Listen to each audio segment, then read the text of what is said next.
The moment I became a movie star, being an actor is a gas. Being a movie star is a pain in the and when that happens, you stop your personal growth. The Hollywood rebel's last confession, given just before he passed away, altered the course of events, revealing his hidden link to the Manson murders and the true reason he left stardom at its height. More disturbing than any of Steve McQueen's films, the narrative is told via his dying bed confessions. The legendary Steve McQueen came into this world in Beech Grove, Indiana on March 24, 1930. William, Steve's father, was a stunt pilot who departed before his son was born. When Steve was 3 years old, his mother Julia gave him up because she had a drinking problem and couldn't care for him. Steve felt unloved and undesired as a result of this. He went on to say, "When a kid doesn't have love, he starts to wonder, am I good enough?" This rejection profoundly affected him and his identity. As a child, Steve lived through the Great Depression. Everyone was struggling and money was scarce. His grandparents, Victor and Lillian, took him to Missouri to live with them.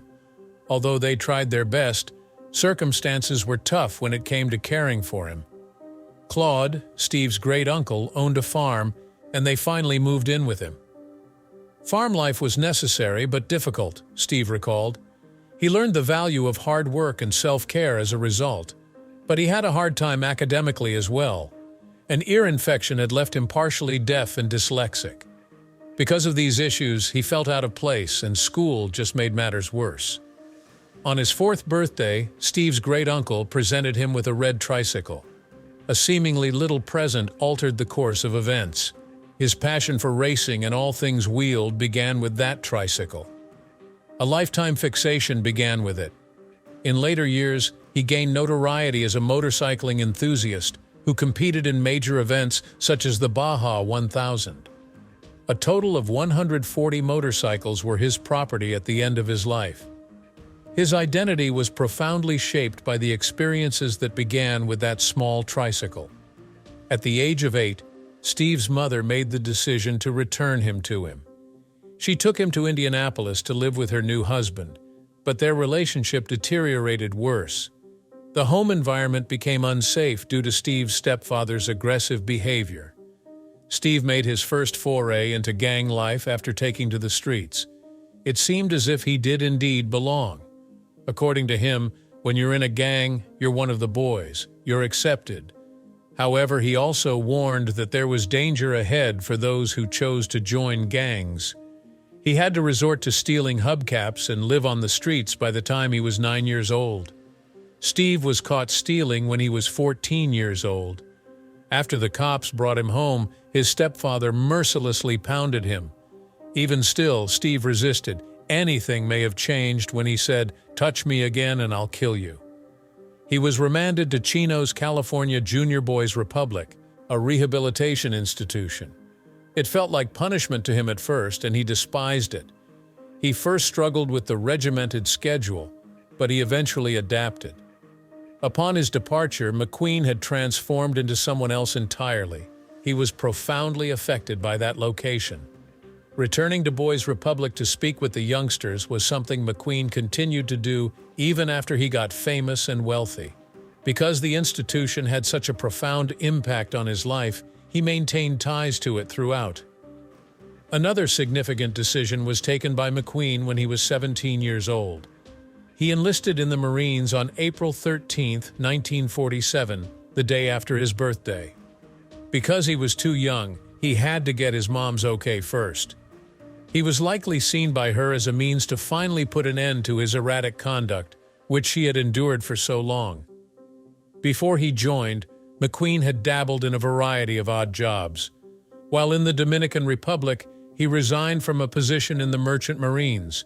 He found purpose after enlisting in the Marines and started basic training at South Carolina's Parris Island. However, there were some hiccups. Not only did McQueen's defiant streak remain, but he also frequently butted heads with his superiors and struggled to adhere to established procedures. He really went from private first class to private again 7 times. The 2 weeks he spent apart from his sweetheart were the worst of his life.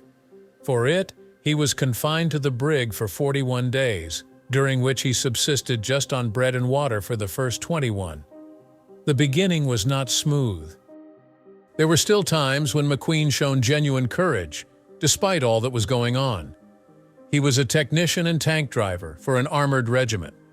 In March of 1949, while participating in an Arctic training exercise, he did his most heroic deed. Near the Labrador Sea, his ship collided with a sandbar, sending several tanks and their personnel plunging into the frigid water below. Without hesitation, McQueen rushed into the frigid water and rescued 5 Marines who were about to perish. He was much esteemed for this courageous deed. Afterwards, McQueen and the Marines began to see an improvement in their situation. The USS Williamsburg, the yacht of President Harry S. Truman, was guarded by him, and he was entrusted with a significant responsibility. This high-profile position demonstrated that McQueen was beginning to recover. For someone who struggled so much in the beginning, he managed to serve until 1950 and leave with the rank of corporal, a significant accomplishment. McQueen has stated that his life was transformed by the Marines. They helped him mature and develop self-control, he said. "The Marines made a man out of me. I learned how to get along with others, and I had a platform to jump off of." He often discussed this in interviews, claiming that the lessons he gained from his time in the military were important to his success thereafter. His acting career exemplified this self-control. Focus and devotion were hallmarks of McQueen's career. He was so adamant on performing all of the stunts in The Great Escape, 1963, even down to the iconic motorbike pursuit sequence. The Marines instilled in him a strong work ethic and meticulousness that would serve him well in life. Everyone on set appreciated him for being so professional and decisive. A connection to the military remained with McQueen even after he left the Marines. He showed his support for veterans by visiting hospitals and attending ceremonies that honored our nation's heroes. He made an effort to give back in his own way, never forgetting the profound impact the Marines had on him. When Steve McQueen chose to pursue acting in 1952, it transformed his life. He was able to attend college in New York with the assistance of the GI Bill. This followed a difficult upbringing and his time spent serving in the Marines from 1947 to 1950. Thanks to the GI Bill, he was able to attend prestigious acting studios including HB Studio and the Neighborhood Playhouse. Surprisingly, he spoke Yiddish in a Molly Pan play, his first acting gig. An unexpected beginning that demonstrated how unique his early voyage was his saying, "All is lost," in Yiddish. Weekends were spent racing motorbikes by McQueen when he was a student. His earnings from his races at the local track averaged $100, or more than $11,000 in today's money. For him, racing was more than a means to an end. It became an obsession that he cherished throughout his life. The acting career of McQueen began modestly. A Hatful of Rain, Broadway 1955, was his stage debut with Ben Gazzara. Prior to that, he had supporting parts in off-Broadway productions such as Peg of My Heart. He dedicated himself to honing his acting skills. He resided in Echo Park after relocating to Los Angeles later that year with the hopes of making it big in Hollywood. His television debut was in the 2-part series The Defender on Westinghouse Studio 1, which was his first major break. A manager by the name of Hilly Elkins took note of his acting and assisted him in landing little parts in films. At about the same time, McQueen did something out of the ordinary. He served as a judge on a music show called Jukebox Jury. This was just one of several activities that helped him gain attention. After landing a supporting part in the 1958 low-budget science fiction picture The Blob, McQueen finally broke through in Hollywood. He portrayed a young man whose village was under attack from an extraterrestrial monster. The film made $4 million while spending only $110,000 to produce it. Not only was McQueen's character battling the monster, but he also embodied the defiant youth of the 1950s. Thanks to this, the film became about more than simply monsters, and McQueen had his big screen moment. A TV stardom followed for McQueen not long after. Wanted, Dead or Alive, which aired from 1958 to 1961, featured him as bounty hunter Josh Randall. What set him apart from other bounty hunters was his character, tough, yet caring. In particular, viewers adored Randall's one-of-a-kind weapon, a little gun dubbed Mayhem's Legs. The 1960 film The Magnificent Seven was Steve McQueen's breakthrough. He became famous after playing the part of Vin Tanner, a talented but unfortunate gunslinger in a Western adapted from the legendary Japanese film Seven Samurai. There was a period when McQueen was unable to work on movies due to his commitment to the TV show Wanted Dead or Alive. However, he managed to get himself cast by fabricating a car accident and claiming he was too injured to film the show. He demonstrated his career-defining level of bravery and risk-taking by making this daring and perhaps disastrous action. Lead actor Yul Brynner and McQueen had an argument while filming. Whether it was by adjusting his pistol belt, fiddling with his shotgun, or shaking his hat, McQueen always found a way to be the focus of attention. Brynner picked up on the fact that these were tiny techniques used to pique the interest of the audience. He employed a bodyguard to keep track of how many times McQueen wriggled because he was so irritated. Knowing that his bald head would bring all eyes back to him, Brynner even threatened to take off his hat. The performance by McQueen was the highlight, despite the strain. With $65 million, about $60 million in today's dollars, the film was a smashing success and catapulted McQueen to stardom. Years later, while McQueen was still battling illness, he contacted Brynner to express his gratitude. Even though Brynner could have had him fired from the film, he decided against it. By contrast, Brynner declared, "I am the king, and you are the rebel prince." The 1963 film The Great Escape catapulted McQueen to Hollywood superstardom. An American POW attempting to flee a German jail camp, he portrayed Captain Virgil Hiltz. His charisma and defiance made him a memorable character. His solitary confinement scene in which he hits a baseball against the cell wall is now considered a cinematic classic. The motorbike chase, though, was the thing that made him stand out. Motorcycles were important to McQueen, thus he advocated for the inclusion of this sequence. Although he rode the most of the sequence by himself, his friend Bud Ekins executed the iconic leap over a barbed wire fence. Due to his exceptional riding skills, McQueen was cast as several of the German troops that pursue Hiltz. The Triumph TR6 trophy, which looks like a motorbike from Germany, is now on exhibit at the Triumph plant in England. Made $1.7 million, equivalent to more than $100 million in today's dollars, and further cemented McQueen's stardom, the film was a smashing success. His $100K salary for the picture was substantial for its day and demonstrated his rising stardom. The Sand Pebbles, McQueen's first Oscar nomination, was for his dramatic performance in 1966. Jake Holman, a disobedient Navy mechanic, was the protagonist of this film that took place in China in the 1920s. The 9-month shoot in Hong Kong and Taiwan was no picnic. McQueen persevered despite contracting dengue fever, which caused him to lose 30 pounds and land him in the hospital. He kept himself energized between takes by drinking milkshakes. Both reviewers and fans were thrilled by his performance, a testament to his determination.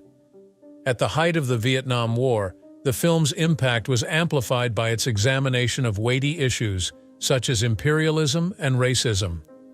With 8 nominations, including Best Picture, it was a financial success and the 4th highest-grossing picture of 1966.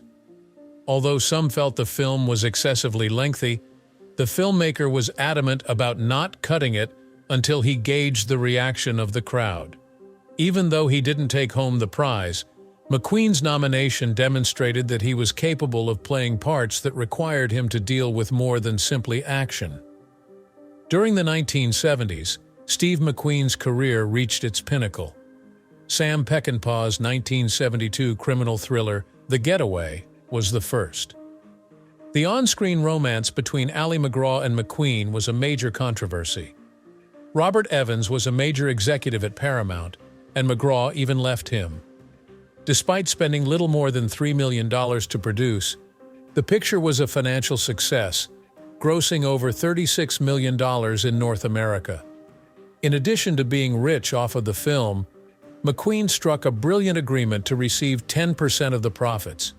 A man's escape from a harsh jail is the plot of Papillon, a film that McQueen featured in 1973. Since many of the sequences were shot in outlying areas, filming was no picnic. Its production cost $12 million, a substantial sum for that era. McQueen had a superb performance, particularly in the scene where he emerges from solitary prison appearing utterly devastated. His finest acting performance, according to many. The film was so successful that it was able to recoup its production costs in a single year. These two features proved that McQueen could handle dramatic roles as well as action ones. Then, in 1974, a huge catastrophe film called The Towering Inferno arrived. In the film, which also starred Paul Newman and Faye Dunaway, McQueen portrayed the role of a fire chief. With a salary of $12 million, equivalent to almost $70 million now, McQueen became the highest-paid actor of all time for this film. McQueen and Newman were in a little rivalry about who would get the top billing, so they came to an agreement. Posters would have McQueen's name slightly higher on the right side and Newman's name first on the left. Not only that, but McQueen was adamant on performing his own risky exploits. With North American earnings of $55 million, equivalent to more than $320 million now, the film was a smashing success. It took home 3 of the 8 Oscars that were up for grabs. After deciding to take a break from acting due to the emotional and physical toll it had on him, McQueen found himself back on top of the world. Shockingly, McQueen left Hollywood in 1974 to concentrate on motorbike racing, while he was at the peak of his stardom. For a span of 4 years, he avoided public view. He took his assortment of classic bikes on a cross-country journey in an RV.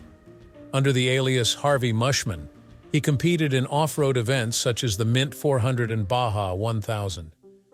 Despite the fact that he could have made more than $50 million from these films, McQueen declined them all, suggesting that he no longer cared about the money. Hollywood had transformed by the time McQueen made his acting comeback in 1978. A new crop of Hollywood heavyweights had emerged, including Robert De Niro and Al Pacino. 2 of McQueen's last films were an attempt at a comeback. The first one was the 1980 biopic Tom Horn about the legendary cowboy. Despite not receiving credit, McQueen directed portions of the film himself due to the numerous issues that plagued the production. The film was critically panned and grossed just $9 million, but many saw a more serious side of him in his portrayal of the lead role. The Hunter, 1980, his last film, was released in the months leading up to his death. It included some action and was based on a real-life bounty hunter, but it failed to make a significant impression. Like the films he appeared in, Steve McQueen's life was full of adventure. Love, treachery, and tragedy were commonplace in his relationships.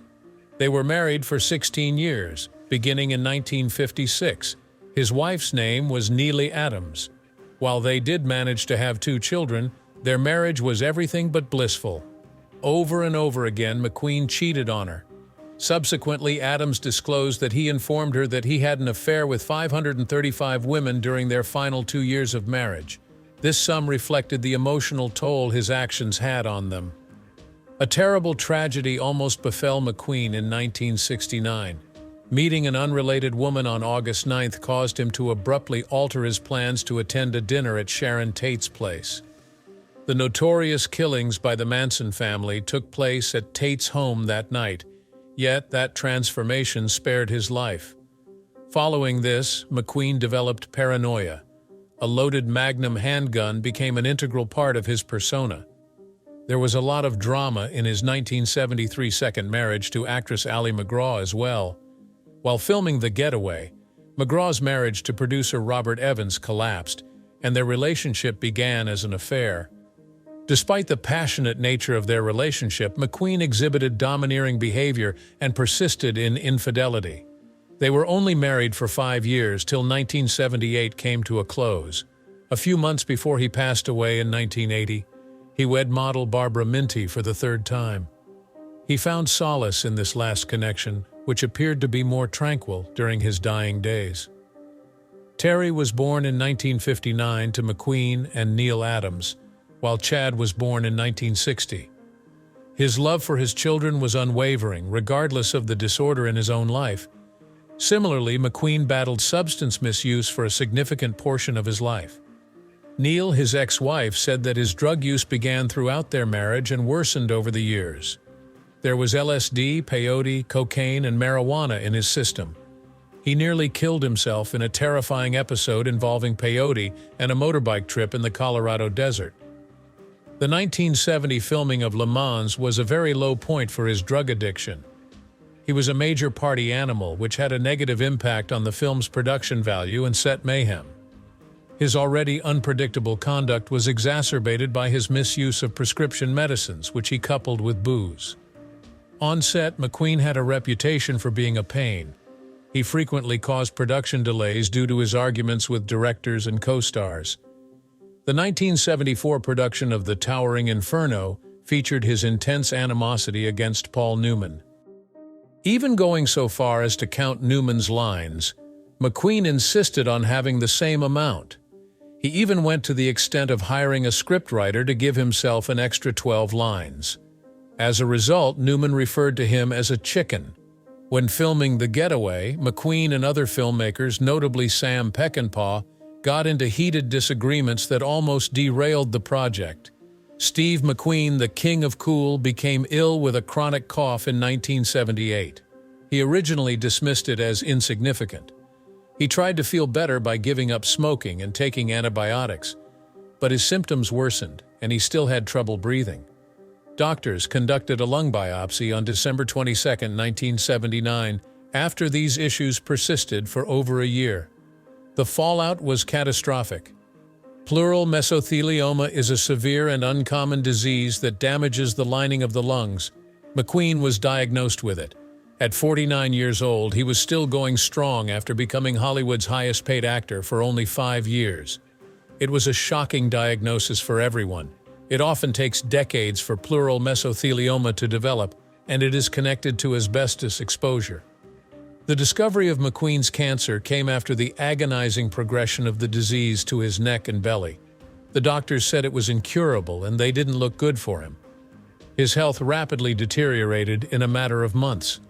Serving from 1947 to 1950 in the United States Marine Corps was, in McQueen's belief, the cause of his illness. On a troop ship, he removed asbestos insulation from pipes as part of his military duties. He probably developed the condition after inhaling asbestos particles, which lingered in his lungs for years due to the widespread usage of the material in military equipment during that period.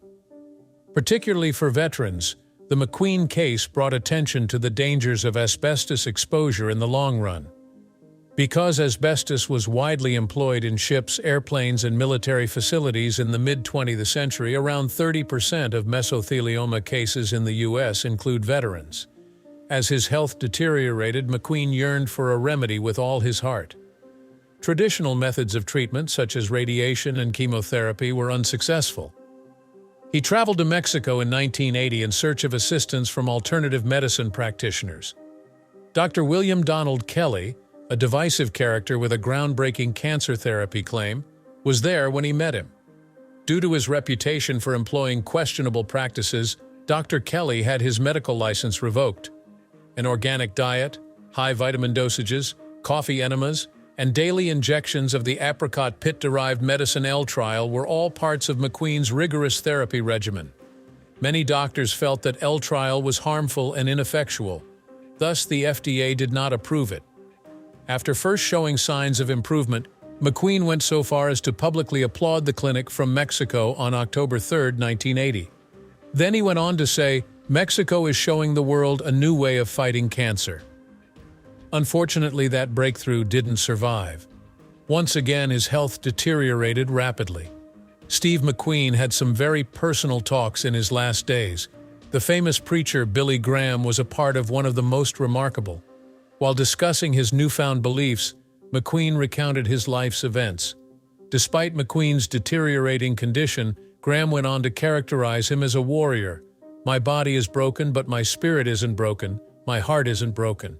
McQueen spoke in another recorded chat from his last months about his sickness and religion, expressing his desire to share his experiences to inspire people and convey hope despite his hardships. Dr. Cesar Santos examined McQueen before his last operation, and while he was in excruciating agony, he was also cognizant of the dangers he was putting himself through. Through his wife Barbara, McQueen issued a moving public statement from his hospital bed in Mexico in October 1980, less than a month before he passed away. An unusual display of sensitivity from a guy who had previously been portrayed as powerful and unstoppable, he pleaded with supporters to keep your fingers crossed for his recovery. When it happened, McQueen was in Mexico for some experimental therapies. Spending $375,000 on Dr. William Kelly's unconventional methods, which including coffee enemas, vegetable juices, and massive dosages of vitamins, followed his exhaustive exploration of traditional treatment. Discredited as they were, McQueen clung to them in a last-ditch effort to beat the odds. A connection to his followers never faded for McQueen, even as his health suffered. His final act of resistance against the disease that was eroding his life was his desire for help, which was more than simply a plea. He had maintained his image as the admirable, defiant individual.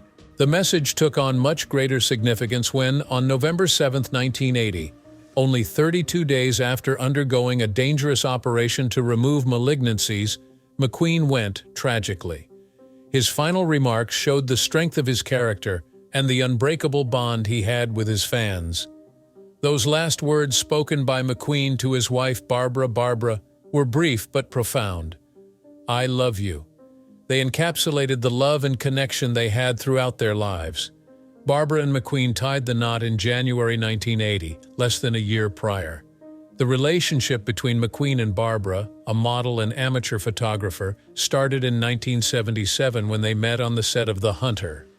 Despite the 23-year age gap, McQueen found stability and contentment in their relationship throughout his latter years. Tragically, Steve McQueen left this world at the age of 50 on November 7, 1980. His courageous fight against mesothelioma, a rare illness associated with asbestos exposure, came to a close with his death. After McQueen ordered that his remains be incinerated, his wife Barbara made the necessary arrangements, and his ashes were dispersed over the Pacific Ocean. In an effort to keep things simple and private, he had also requested that there be no funeral ceremonies. In addition to his legacy of resilience and defiance, McQueen's death also left behind a legacy of openness and optimism. He had lost so much weight, just 150 pounds at the time of his death, that his physique was unrecognizable.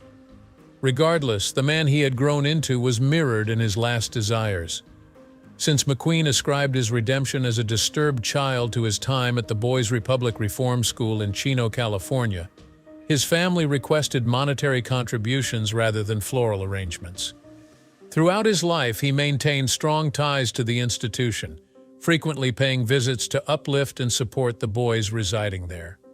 Steve McQueen went through a tremendous metamorphosis in his life and death, going from an infamously defiant and unstoppable superstar to a man who discovered serenity, affection, and belief in his last moments.